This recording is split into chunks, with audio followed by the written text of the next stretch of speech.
नमस्कार। स्वागत है आप सबका हमारे चैनल एक प्रयास में। एक प्रयास कुछ करने का, एक प्रयास कुछ सीखने का, एक प्रयास कुछ जानने का और एक प्रयास एक कदम आगे बढ़ाने का।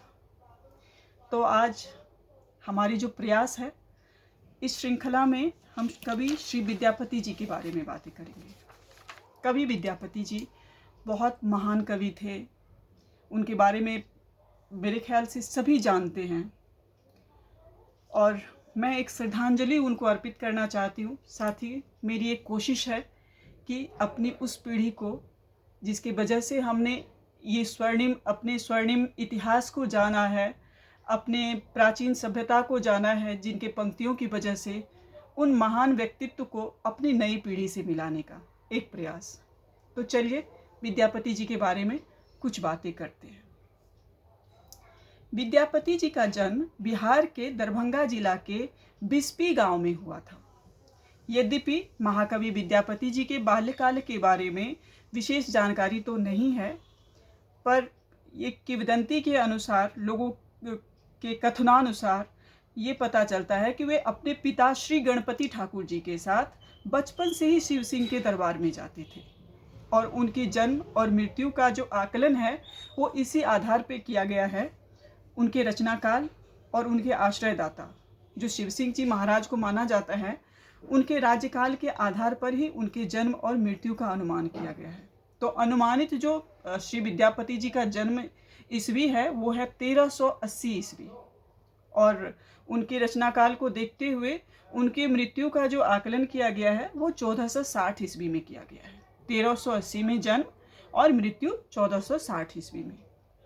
विद्यापति जी बचपन से ही बहुत ही कुशाग्र और तर्कशील व्यक्ति के मालिक थे।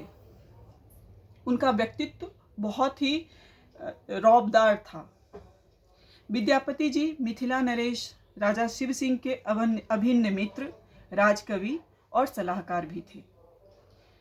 वे साहित्य, संस्कृत, संगीत, ज्योतिष, भूगोल आदि बहुत से विषयों के प्रकांड विद्वान थे।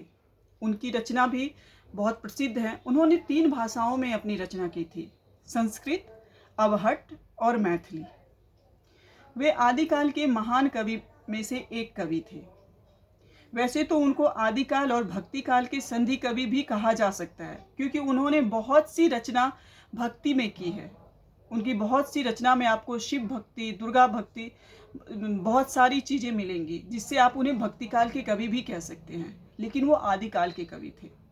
और उनकी रचना में श्री कृष्ण और राधा के प्रेम लीला का भी वर्णन है। तो उन्हें कई सारे विद्वानों ने, जो अलग अलग विद्वान हैं, अपने अपने मतानुसार किसी ने श्रृंगारी कवि, किसी ने रहस्यवादी कवि और किसी ने भक्त कवि माना है। उनकी जो रचना है वो संस्कृत में, मैथिली में और अपभ्रंश भाषा में है। और उनकी जो मुख्य रचनाएं हैं वो हैं कृतिलता, कीर्ति पताका, पुरुष परीक्षा, भू परिक्रमा, लिखनवाली और पदावली। उनकी जो मैथिली रचना पदावली है, जिससे उन्हें सबसे ज़्यादा ख्याति मिली और इसी के बाद से उन्हें मिथिला के लोगों ने मैथिल कोकिल की उपाधि दी। उन्हें बहुत सारी उपाधियां भी मिली हुई हैं, मैथिल कवि, अभिनव जयदेव, लेखन कवि, कवि कंठहार, मैथिल कोकिल, बहुत सारी उपाधियां भी मिली हुई है। और उनकी कविताओं में, उनकी जो रचनाएं हैं उनमें, जैसे कीर्तिलता और कीर्ति पताका जैसी रचनाओं में दरबारी, संस्कृति और अपभ्रंश काव्य परंपरा का प्रभाव है। तो उनकी पदावली में भक्ति और श्रृंगार की गुंज है। महाकवि विद्यापति जी शिव जी के बहुत बड़े भक्त थे और उन्होंने अपने पूरे जीवन शिव की आराधना की थी।